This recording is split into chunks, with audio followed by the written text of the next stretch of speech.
সকালে ঘুম থেকে উঠেই প্রথম কাজ কি ফোন হাতে নেওয়া?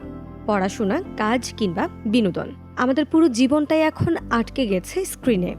কিন্তু ভেবেছেন কি, এই অতিরিক্ত স্ক্রিন টাইম আমাদের কি ক্ষতি করছে? ঘন্টার পর ঘন্টা স্ক্রিনের দিকে তাকিয়ে থাকায় বাড়ছে চোখের জ্বালা পোড়া, মাথা ব্যথা আর ঘাড় পিঠের তীব্র যন্ত্রণা। রাতের ফোনের নীল আলো কেড়ে নিচ্ছে আপনার স্বাভাবিক ঘুমও।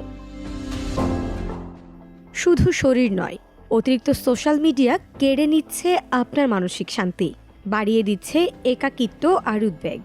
অতিরিক্ত স্ক্রিন টাইমের কারণে ধীরে ধীরে মানুষের মনোযোগ কমে যায়, কাজের প্রতি আগ্রহ কমে যায় এবং বাস্তব জীবনের সম্পর্কগুলোও ক্ষতিগ্রস্ত হতে শুরু করে। সবচেয়ে বড় ক্ষতি হচ্ছে আমাদের শিশুদের। দীর্ঘক্ষণ স্ক্রিনে ডুবে থাকায় ব্যাহত হচ্ছে তাদের স্বাভাবিক বিকাশ, বাড়ছে স্থূলতা, মেজাজ খিটখিটে হওয়া আর স্ক্রিনের প্রতি মারাত্মক আসক্তি। এছাড়া ভাষা শেখা, মনোযোগ ধরে রাখা এবং সামাজিক দক্ষতা অর্জনের ক্ষেত্রেও নেতিবাচক প্রভাব পড়তে পারে।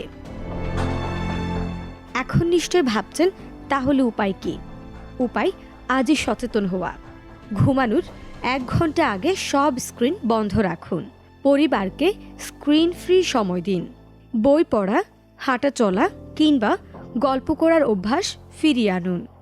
আর শিশু বিশেষজ্ঞদের মতে ছোট শিশুদের জন্য অল্প সময়ের শিক্ষামূলক কন্টেন্টই যথেষ্ট।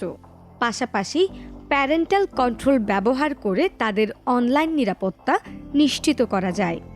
প্রযুক্তি আমাদের জীবনের গুরুত্বপূর্ণ অংশ, কিন্তু এর অতিরিক্ত ব্যবহার আমাদের জন্য নীরব বিপদ হয়ে উঠতে পারে।